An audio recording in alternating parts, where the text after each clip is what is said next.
Hello, everyone. Welcome to the Energy Question with David Blackman. I'm your host, David Blackman, and my guest today is a very special one. Chris Wright, the CEO of Liberty Energy, fantastic CEO who does such great work in messaging on behalf of the whole industry, really, and does so much, has so much to say about the energy transition and everything that's happening globally. Chris, how are you? David, I'm great. Glad to be with you here today. Fellow energy nerd like me. Yes, sir. Absolutely. I don't think we've talked since we did that interview for Shale magazine years ago. Wrote that cover story about you and the company, and I'm really sad that we haven't connected since then. Well, glad we are today. Yeah, me too. Listen, before we go into the Q&A, just talk about the things you're doing at Liberty Energy and why you're doing them.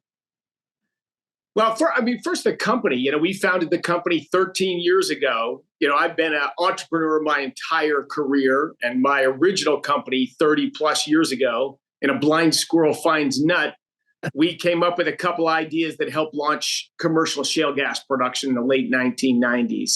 Was just awesome to work with all the different early players there in the Barnett. A few years behind that, I had an E&P company. We were also an early shale E&P player in the Barnett Shale.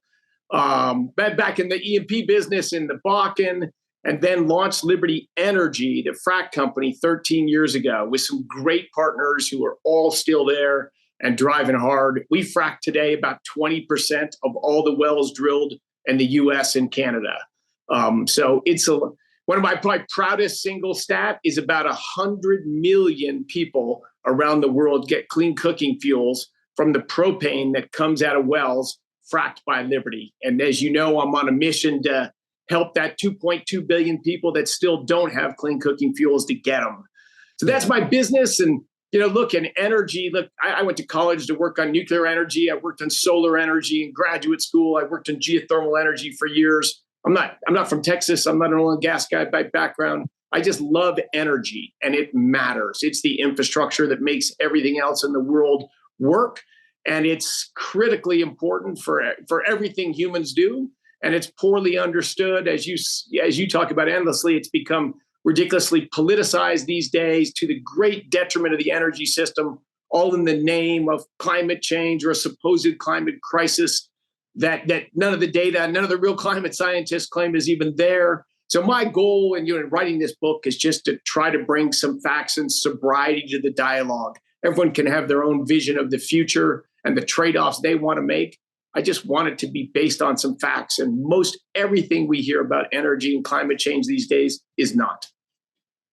Yeah, I have to agree with that. And it's so much, you talk about the role of energy in everybody's lives worldwide. And the shale revolution has played such a big part in enabling the industry to continue to meet the world's needs of oil and gas and all the associated products over the past 25 years. And I think about it looking back, and I was at a company called Burlington Resources when the Barnett Shale kicked off. We were an early E&P company out there. So I've been involved in it since it really started. And I wonder, I got to think about the other day, I don't think we could have a shale revolution in America if it was just kicking off today. What do you think about that? Would our politics and our policies that are in place now allow for that to happen again? I feel the same way, David. I worry about that. In fact, and I've often said that thank God the shale revolution started when it did. Because, I think it probably wouldn't happen today. Because it took innovation. It took trial and error. It took different companies. It took some dynamism. And as societies, particularly our own society, has gotten wealthier, it's just so easy to stop things today. And therefore, it's hard to do things. And if you can't do things, you can't innovate, you can't bring something new. So I share that same negative view you do, that it probably, if it was just going today, it probably wouldn't catch fire. And to me, I say, look, there's a lot of things to celebrate about the shale revolution. To me, by far the biggest one is globally oil, natural gas, and natural gas liquid prices are dramatically lower today than they would be without that flood of supply from the shale revolution. And that saves consumers a couple $1 trillion a year. It just improves the standard of living of all 8 billion people on the planet. So thank God for the shale revolution. And isn't, you talk about innovation and creativity in the industry. Today, America is the biggest producer of both oil and natural gas on Earth by far. I mean, really, it's not even close. How do we account for that, given that we've continued to expand overall production of both, even in this administration, which does so much every day to try to inhibit the industry's ability to get its business done? Is it all just because of that innovative and creativity of spirit in the business? Well, I think there's two other great American gifts or American institutions. Property rights. We're the only country in the world where the farmers and ranchers own the mineral rights beneath them. Even the birthplace of modern property rights in the United Kingdom nationalized mineral rights underground. So that's critical for why the shale revolution happened here and why a federal government with its all of the above climate policy, which has nothing to do with stopping oil and gas production in the US, but they believe it does, that private ownership of mineral rights and our federal system. So different states can do different things on a regulatory format. You can't drill shale gas in New York State, but you can in Pennsylvania. You can in Texas and Oklahoma and Wyoming and North Dakota. Colorado, where I live, has just tremendous resources. We've been a very large producer, but it's just in a regulatory process of slowly strangling our industry. Certainly already ended the dynamism. There's like 3 companies that produce almost everything. So the sort of entrepreneurial, let's try this dynamism in our industry has already been squelched in Colorado. And again, they're just going to continue to reduce innovation. Colorado was a leader in oil and gas production, and we're going to be an also ran in a few more years on the current trajectory. But I think that property rights and that federalism has made it so that production, as you just pointed out, our production's been robust, strong, world-changing, in spite of increasing federal opposition. Well, you and I could talk along these lines all day, I think, but I want to get to this. Bettering Human Lives. This is the 3rd issue of this, I believe, that your company has published on an annual basis. Talk about why, first of all, y'all decided to produce this report each year. First, I have to say it's not an annual report. The first one, Okay. The first one was about 3 years ago, and then a year and a half later was the second one, and this one just came out. I spent a good chunk of my evenings and my Christmas vacation writing this report, now basically a small book. So it's a lot of effort, but it's a passion. And I got a great team working with me to get graphics and data and make it beautiful and self-publish it. But we wrote it in response to Larry Fink's letter in January of 2020 that every public company should list its plan to align with the Paris Accords and be net zero by 2050. That was a responsibility of public company CEOs across all industries. Right. And we've been a public company for about 6 years. I thought that was an outrageous misunderstanding of climate change and where it ranks in the world's problems, which is it's a real and global issue. It isn't even close to the top 5 problems on the planet, but yet we should take all of the large companies in the United States and focus on that issue. That's just an awful misallocation of resources. So I wrote the first Bettering Human Lives report to just lay out the facts about energy, the facts about climate change. We know the past, or at least the recorded data. We don't know the future, but all projections of the future should be based on what's happened to date. And so to me, it was just to put better context around that.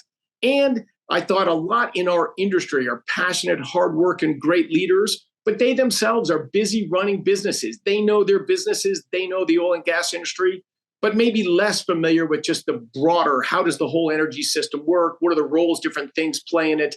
And of course, they probably didn't spend the 10 years I did kind of digging into studying climate change and speaking and engaging on that effort. So to me, I thought, that's something I got to do. And then it's been starting to be used in universities and high schools now. So this last one, I thought I've really got to expand it, bring in more case studies. I had couple friends of mine help me with data and focus on case studies. And Yeah, expanded it wider. It's long, but it's broken into pieces. So I encourage certainly all the viewers. There's 10 takeaways at the front, and then there's a letter from me that's long-ish, but it's got some pictures in it and some graphs, and it's sort of a summary of the rest of the report. And if it intrigues you, keep going. There's a lot in there.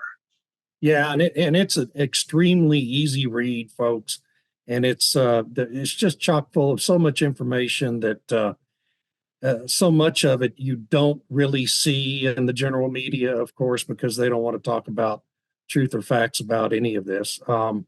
And it's just a really valuable tool for those who want to get a real understanding of how energy impacts everyone's lives on the planet, and this whole obsession about net zero, which, I mean, I don't even believe net zero by 2050 is even possible, or by really any year, frankly, on this planet.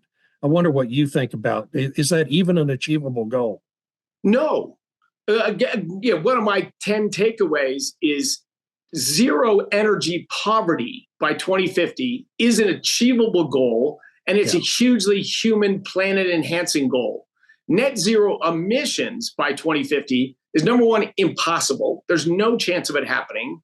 But the trillions of dollars we're spending towards it are making very little progress in reducing greenhouse gas emission, but they're making meaningful progress in making energy more expensive, energy less reliable, and moving investments away from places that are investing a lot of money on this. The United Kingdom has reduced their greenhouse gas emissions more than any other country, 40% reduction in their greenhouse gas emissions.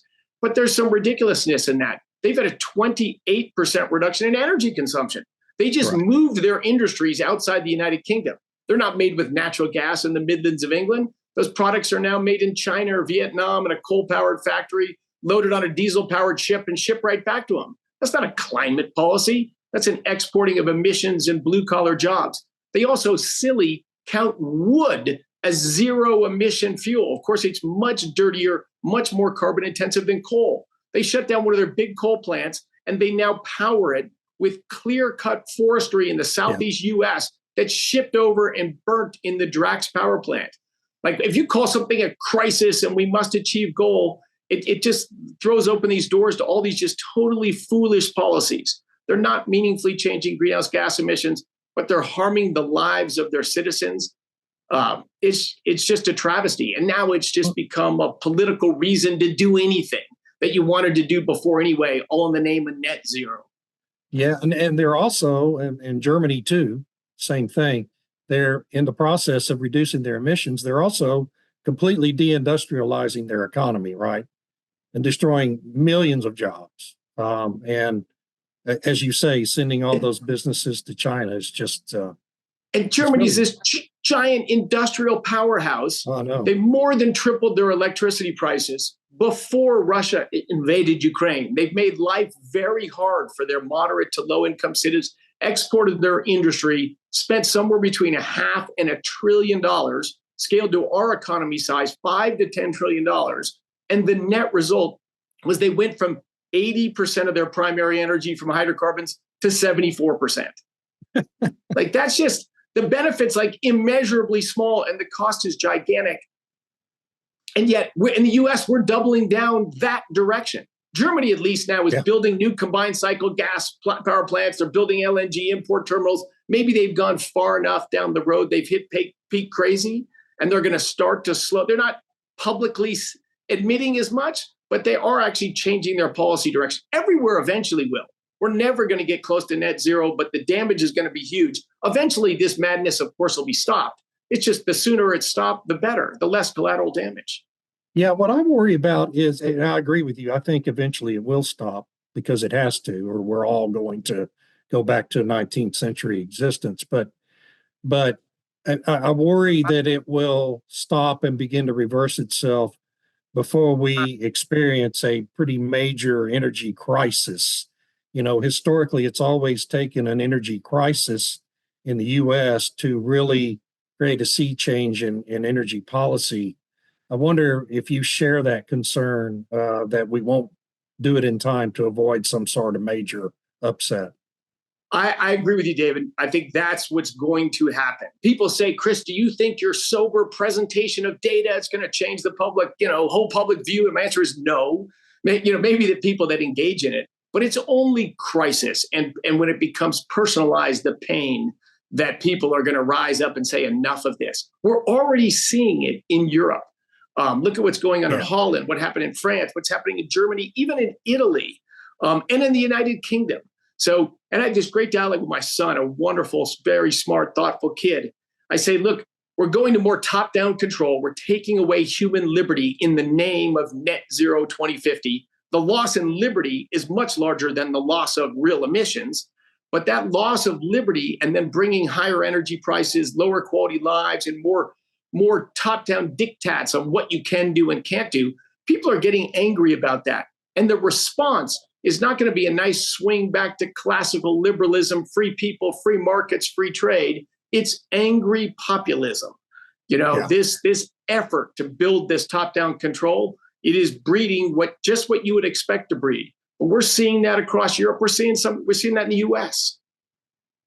Yeah, this reminds me of an article I came across last week. I believe it was published in Time magazine, actually. It was by a Swedish professor at one of the universities in Sweden, talking about how the Chinese Communist government is the ideal government to actually accomplish this energy transition. And my response was to laugh and say, well, yeah, you're absolutely right.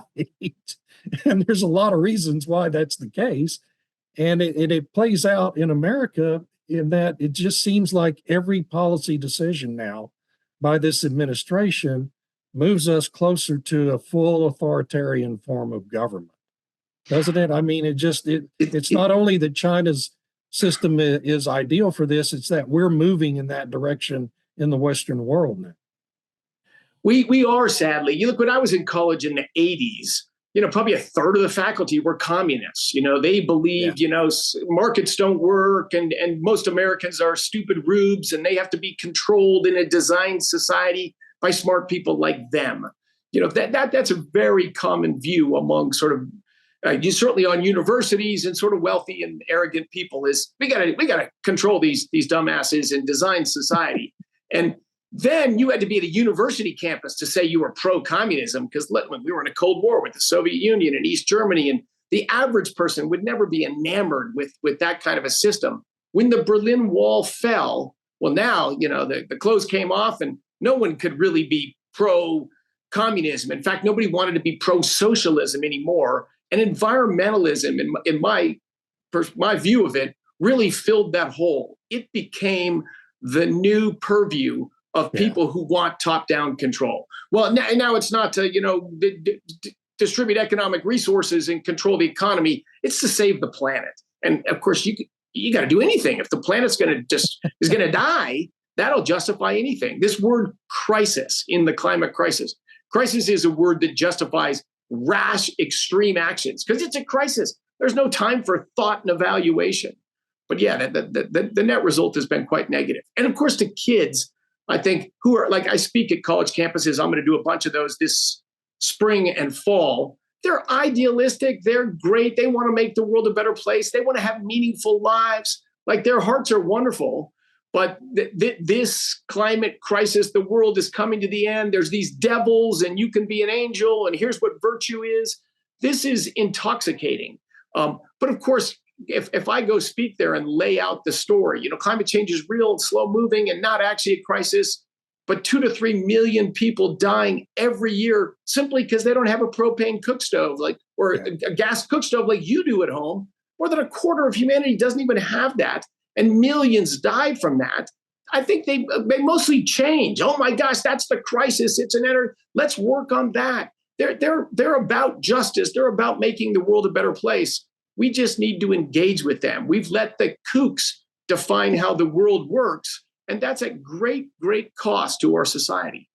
It is, and over the past couple of years, I really started noticing it in late 2022 that the activists, the climate alarm activists, the loud spokespeople that are in the media all the time, appear to be becoming increasingly emboldened in talking about the more Malthusian aspects of their philosophy: population reduction, deprivation, of economic growth, all those kinds of things. Do you think that their increasing boldness and frankly and openly talking about this stuff is likely to create a quicker public backlash, or is the public even paying attention? I think so. The more extreme it gets, I feel the backlash already happening. More and more people are like, yeah, maybe it didn't really make sense to me. It seemed a little exaggerated. I think the further they push, these extinction rebellions, they're going to stop the roads and prevent people from going to work, and Greta's proclamations of the end of the world coming.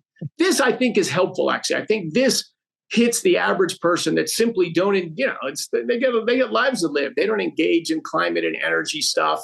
So if they only heard one narrative, they kind of assumed it's true. But now that narrative being exposed as, that sounds a little too extreme to accept. I think we're starting to see a backlash. But of course, it's going to be a long road back to sobriety. We got to have some fun on the way, David. We had at my house last year an end of the world party on, I think it's June 16th, 2023, because Greta tweeted on June 16th, 2018, and if we don't stop using oil and gas within 5 years, the world's going to end. So we held a party. It turned out it was on Tuesday night. I was worried about partying too hard on a Tuesday night. My son-in-law said, well, if the world's going to end, what does it matter? So we let loose. We had fun. We had all generations. My mom was at the party. We had kids at the party. And I think we've got to engage at all levels on this stuff and expose the just foolishness of this. How's your life today compared to 5 years ago? Actually, for most people, it's a little bit better. So what you're doing is so bold to me. I worked for a lot of CEOs who just didn't want to be in the media at all. And I was at independent producers. I couldn't blame them. It wasn't going to do them any good. But you're out there, you're doing podcasts, you're doing public speaking, you're all over television, all this writing you're doing, all this advocacy. Have you experienced a lot of blowback from that, from investors or from local or national media? I mean, it's a hard thing you're doing, and people should appreciate that. Well, mostly what I get is the opposite. People saying, wow, thank you for saying that and sharing that. Investors, they're getting pushback from university endowments that said they must divest. So, they got to do it. The bettering human lives to them is some material to respond back to that. Hey, actually, being against hydrocarbons doesn't better lives. It impoverishes lives, and it doesn't meaningfully address climate change either. So no, David, of course, the Wall Street Journal wrote an article saying energy CEO fights climate science. Right, LinkedIn and North Face. I thank them for writing that article, though. With a title like that, a lot of people read it. It linked the video that I made summarizing the last report called the video was called Let's Be Honest. It brought more people into that dialogue. I don't mind taking the arrows. I'm very comfortable with the facts and some knowledge of the information that goes behind the trade-offs. I want to have that public engagement, that public dialogue. In fact, you probably know also, my company, Liberty Energy, we are suing the SEC for these climate disclosure rules. We won the stay in your Fifth Circuit court on the thing. Now with the lottery, the case is going to be heard in the Eighth Circuit. But Liberty will be very active in that litigation. In fact, you may see me in front of Congress defending why we're suing and why these rules are not only beyond the SEC's purview, but they're not good for American society. If you make it harder, riskier, and more expensive to produce oil and gas in the United States, which is the objective of this administration, what's the net result of that? Two things come out of it. One is if you make it harder to do something and riskier to do something here, on the margin, you're going to get less of it. So we have a little less oil and natural gas production than we otherwise would.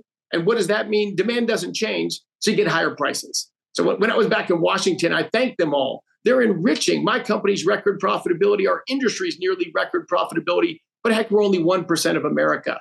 The rest of America has higher energy prices than they should otherwise, and you're chilling investment into our country. Maybe I don't want to put my plant in the United States. Maybe they're not going to have an energy system that's conducive to manufacturing. We do today, but if they're going to go the other direction, maybe we'll invest that capital somewhere else. So the cost, and of course, where's that incremental oil and gas going to come from? It's going to come from, Iran or Venezuela or Russia or Saudi Arabia. And where's the environmental plus in that?